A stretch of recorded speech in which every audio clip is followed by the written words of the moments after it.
വിശുദ്ധ റമളാനിനെ സ്വീകരിക്കാൻ വേണ്ടി കാത്തിരിക്കുന്ന നാം ഓരോരുത്തരും ഒരു ദിവസം പലരോടും വിദ്വേഷവും പലരോടും വിരോധവും വെച്ചു പുലർത്തുന്ന നാം ഓരോരുത്തരും നമ്മുടെ കൽബകം വൃത്തിയാക്കി എല്ലാവരോടും സ്നേഹത്തിൽ പെരുമാറണം. പിണങ്ങിക്കഴിയുന്ന മാതാപിതാക്കൾ, പിണങ്ങിക്കഴിയുന്ന മക്കൾ, അതുപോലെ തന്നെ സഹോദരങ്ങൾ, അയൽവാസികൾ എന്ന് തുടങ്ങി നാമുമായി ബന്ധപ്പെട്ട മേഖലകൾ, നമ്മുടെ സഹപ്രവർത്തകർ, നമ്മുടെ കൂടെ പണിയെടുക്കുന്നവർ, ജോലി ചെയ്യുന്നവർ, അങ്ങനെ ഏതെങ്കിലും ഒരാളോട് വിദ്വേഷമോ വഴക്കോ അല്ലെങ്കിൽ മറ്റേതെങ്കിലും തരത്തിലുള്ള പിണക്കമോ നമുക്കുണ്ടെങ്കിൽ അതിനെ വെച്ച് അവസാനിപ്പിച്ചിട്ട് വേണം റമളാനിനെ നമ്മൾ സ്വീകരിക്കാൻ. നമ്മളോട് ചോദിച്ചാൽ എല്ലാ ഒരുക്കങ്ങളും ഞാൻ തയ്യാറെടുത്ത് കഴിഞ്ഞിരിക്കുകയാണ്. എന്നാണ് ഒരുക്കം? 30 ദിവസം കഞ്ഞി വെക്കാനുള്ള അരി മേടിച്ചിട്ടുണ്ട്, മുളക് മല്ലി എല്ലാം മേടിച്ചു വെച്ചിട്ടുണ്ട്, ഒരുങ്ങിക്കഴിഞ്ഞു, തയ്യാറാക്കി കഴിഞ്ഞു. പള്ളികളിലാകട്ടെ കഞ്ഞി കുടിക്കാൻ എത്തുന്നവർക്ക് വേണ്ടി പന്തലുകളായി കഴിഞ്ഞു. അവിടെയുള്ള കഞ്ഞി വെക്കുന്നതിന് വേണ്ടിയുള്ള പാത്രങ്ങളെല്ലാം കഴുകപ്പെട്ടു കഴിഞ്ഞു. എല്ലാം സജ്ജമാണ്. ഇതെല്ലാം റമളാനിന്റെ ഒരുക്കമാണ്.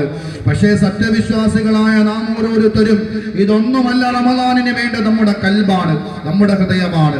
ആ ഹൃദയത്തെ നമ്മൾ പാകപ്പെടുത്തി എടുക്കുക എന്നതാണ്. ആ ഹൃദയത്തെ പാകപ്പെടുത്തി എടുക്കണമെങ്കിൽ ആ റമളാൻ നമുക്ക് പരിചയപ്പെടുത്തിയ ഒന്നാമത്തെ പ്രത്യേകത, നമ്മളത് അടുക്കാൻ തയ്യാറാകണം. എന്താണ് റമളാനിന്റെ പ്രത്യേകതയായിട്ട്? നോമ്പിന്റെ മാസം എന്നാണ് റമളാനിനെ നമ്മൾ വരവേൽക്കുന്നത്, റമളാനെ നമ്മൾ പരിചയപ്പെടുത്തുന്നത്. എന്നാൽ അതിനേക്കാൾ മുമ്പ് അല്ലാഹു വിശുദ്ധ ഖുർആനിൽ റമളാനെ കുറിച്ച് പരിചയപ്പെടുത്തിയപ്പോ നോമ്പിന്റെ മാസം എന്ന് പറയുന്നതിനേക്കാൾ മുമ്പ് ആദരമായ വിശുദ്ധമായ ഖുർആൻ പറയുന്നത് എന്താ?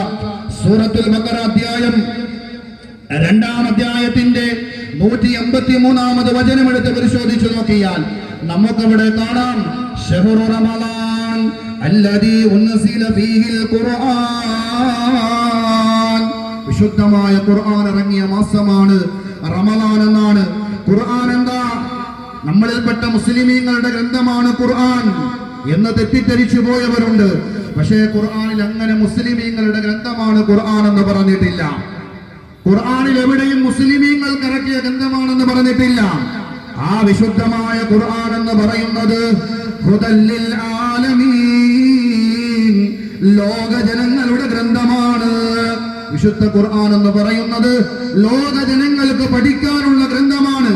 നമ്മുടെ ഈ കേരളത്തില് വേദങ്ങൾ തുറന്ന് പഠിക്കാൻ നിരുത്സാഹപ്പെടുത്തിക്കൊണ്ടിരിക്കുന്ന, അല്ലെങ്കിൽ അതിൽ നിന്നും തടയപ്പെട്ടിരുന്ന ഒരു കാലഘട്ടം ഉണ്ടാകുന്നു. വേദങ്ങൾ പഠിക്കാൻ ചില ആളുകൾക്ക് സാധ്യമല്ലത്രേ, ചില ആളുകൾ വേദം പഠിക്കാൻ പാടില്ലത്രേ. വിശുദ്ധ ഖുർആൻ അങ്ങനെയല്ല. വിശുദ്ധ ഖുർആൻ അടക്കപ്പെട്ട ഒരു ഗ്രന്ഥമല്ല, തുറന്നു വെക്കപ്പെട്ട ഒരു ഗ്രന്ഥമാണ്. ആർക്കും പഠിക്കാം, ആർക്കും വായിക്കാം. അതുകൊണ്ടാണ് അല്ലാഹു വിശുദ്ധമായ ഖുർആനെ കുറിച്ച് പറയുമ്പോൾ ശഹ്റു റമളാൻ അല്ലദീ ഉൻസില ഫീഹിൽ ഖുർആൻ എന്ന് പറഞ്ഞിട്ട് ആ ഖുർആനെ കുറിച്ച് പറഞ്ഞത് ഹുദൽ ലിന്നാസി വബയ്യിനാതിൻ മിനൽ ഹുദാ വൽ ഫുർഖാൻ. ഖുർആൻ എന്ന് പറയുന്നത് ഹുദൽ ലിന്നാസ് എന്നാണ് വിശുദ്ധ ഖുർആൻ പറയുന്നത്. ഹുദൽ ലിൽ മുഅ്മിനീൻ എന്നല്ല, മുഅ്മിനീങ്ങൾക്കുള്ള ഗ്രന്ഥമെന്നല്ല, മുഅ്മിനീങ്ങൾക്ക് വഴികാട്ടുന്ന ഗ്രന്ഥമെന്നല്ല, ഹുദൽ ലിൽ മുസ്ലിമീൻ എന്നല്ല. അല്ലാഹു വിശുദ്ധ ഖുർആൻ പറഞ്ഞത്, ഖുർആൻ ഇറക്കിയ അല്ലാഹു സുബ്ഹാനഹു വ തആല പറഞ്ഞിട്ടുള്ളത് ഹുദൽ ലിന്നാസ്, ലോകത്തിന് മുഴുവനും സന്മാർഗമേകുന്ന ഗ്രന്ഥമാണ് വിശുദ്ധമായ ഖുർആൻ എന്നാണ്. ലോകം മുഴുവനും അന്നാസ് എന്ന് പറഞ്ഞ ഖുർആനിന്റെ പ്രയോഗത്തിന്റെ വിശാലമായിട്ടുള്ള അർത്ഥമെന്ന് പറയുന്നത് മുസ്ലിമീങ്ങൾ, മതമുള്ളവർ, മതമില്ലാത്തവർ, അമുസ്ലിമീങ്ങൾ, ക്രൈസ്തവരായ സഹോദരങ്ങൾ, ഹൈന്ദവരായ സഹോദരങ്ങൾ, അവർക്കെല്ലാം പഠിക്കാനുള്ള ഗ്രന്ഥമാണ് വിശുദ്ധമായ ഖുർആൻ എന്നാണ്. എന്നാൽ ഇന്ന് ലോകത്ത് ഏറ്റവും കൂടുതൽ വായിക്കപ്പെടുന്ന ഗ്രന്ഥം അത് വിശുദ്ധമായ ഖുർആനാണ്. ലോകത്തിന് ഏറ്റവും കൂടുതൽ ചർച്ച ചെയ്യപ്പെടുന്ന ഗ്രന്ഥം അത് വിശുദ്ധമായ ഖുർആനാണ്. ഇന്ന് ലോകത്ത് ഏറ്റവും കൂടുതൽ മനനം ചെയ്യപ്പെടുന്ന ഗ്രന്ഥം അത് വിശുദ്ധമായ ഖുർആനാണ്.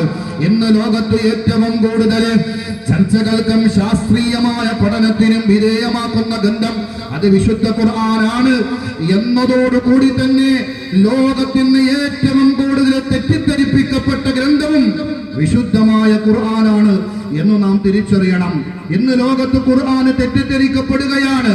ആ ആ ഖുർആനിന്റെ ഏതോ ഒരു ആയത്തുകളുടെ പകുതിയോ അല്ലെങ്കിൽ അതിന്റെ ഏതെങ്കിലും ഒരു അറ്റമോ അടർത്തിയെടുത്ത് കൊണ്ടുവന്നിട്ട് വിശുദ്ധമായ ഖുർആന് പഠിപ്പിക്കുന്നത് ലോകത്ത് മുസ്ലിമീങ്ങളല്ലാത്തവരെ എല്ലാം ഒന്ന് കൊന്നുകളഞ്ഞേക്കണം എന്ന് പറയുന്ന വർത്തമാനമാണ് ഈ വിശുദ്ധമായ ഖുർആന് പറയുന്നത് എന്ന് തെറ്റിദ്ധരിപ്പിക്കപ്പെടുന്നവരുണ്ട്. അതിനാണ് പറയുന്നത്, ഹൈന്ദവരായ എന്റെ ശബ്ദം ശ്രവിക്കുന്നവർ നിങ്ങൾ ഖുർആൻ എടുത്തൊന്ന് പഠിച്ചു നോക്കുക. ക്രൈസ്തവനായ എന്നെ ശബ്ദം സഹിക്കുന്ന ഇതര മത സഹോദരങ്ങൾ അവര് വിശുദ്ധമായ ഖുർആൻ എടുത്തൊന്ന് പഠിച്ചു നോക്കുക. എല്ലാ മതങ്ങളും ആഗ്രഹിക്കുന്നത് സമാധാനവും സന്തോഷവുമാണ്. വിശുദ്ധമായ ഇസ്ലാം ആഗ്രഹിക്കുന്നതും എല്ലാ അഞ്ചു നേരത്തെ പ്രാർത്ഥനകൾക്ക് ശേഷവും എന്താണ്? വിശുദ്ധമായ ഇസ്ലാം, ഇസ്ലാമിനെ സ്വീകരിച്ചിരിക്കുന്ന, ഇസ്ലാം അനുഷ്ഠിച്ച് ജീവിത പദ്ധതികൾ അനുഷ്ഠിച്ചിരിക്കുന്ന ഒരു സത്യവിശ്വാസി അവൻ പ്രാർത്ഥിക്കുന്നത് അല്ലാഹുമ്മ അന്തസ്സലാം വമിങ്കസ്സലാം വഇലൈക യർജിഉസ്സലാം അഹയ്യിനാ റബ്ബനാ ബിസ്സലാം.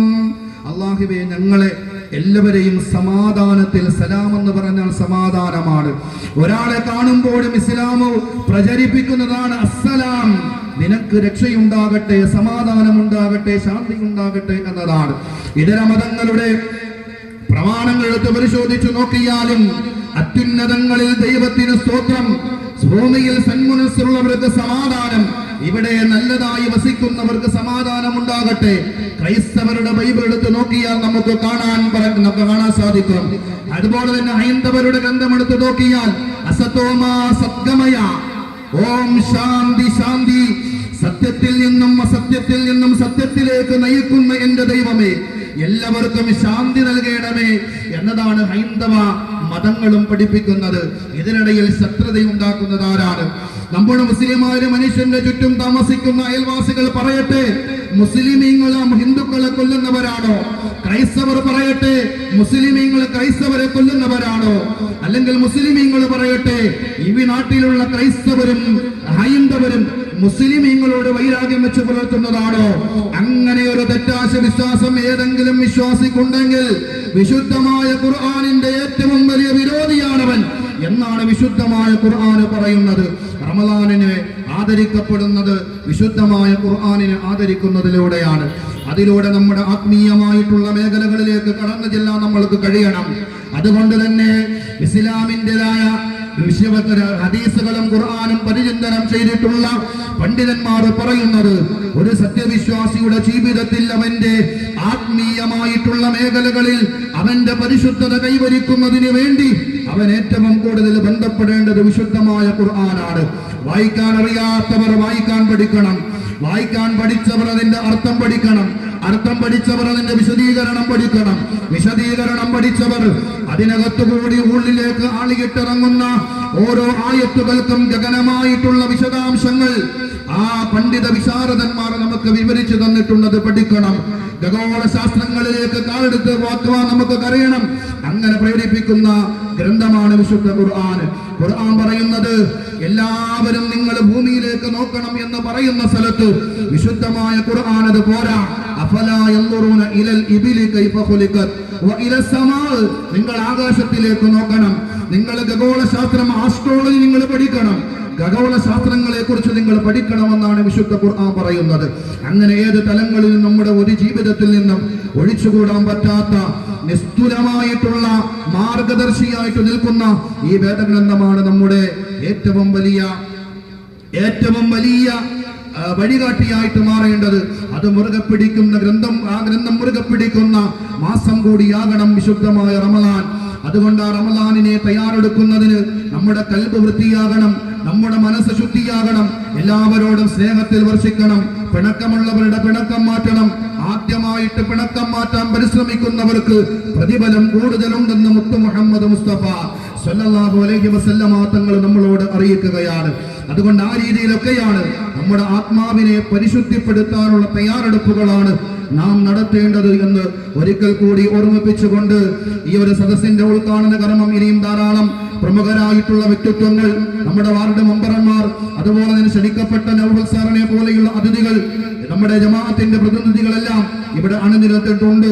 ഇൻഷാ അല്ലാഹ് അവർക്കായിട്ട് സമയം വിട്ടുകൊടുത്തുകൊണ്ട് ഞാൻ എന്റെ ഉദ്ഘാടനം അവസാനിപ്പിക്കുകയാണ്. നമ്മുടെ ശ്രമിച്ചവർക്കും അതുപോലെ തന്നെ നാളിതുവരെ ഞാനിവിടെ പള്ളിയിൽ കുറച്ചു കാലം ഇമാമായിട്ട് സേവനമനുഷ്ഠിക്കാനുള്ള അവസരം കിട്ടിയിട്ടുണ്ട്.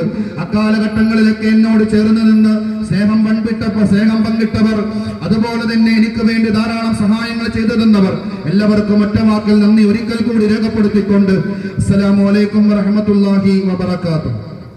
ഈ സദസ്സിന്റെ ഉദ്ഘാടന കർമ്മം ബിസ്മില്ലാഹിർ റഹ്മാനിർ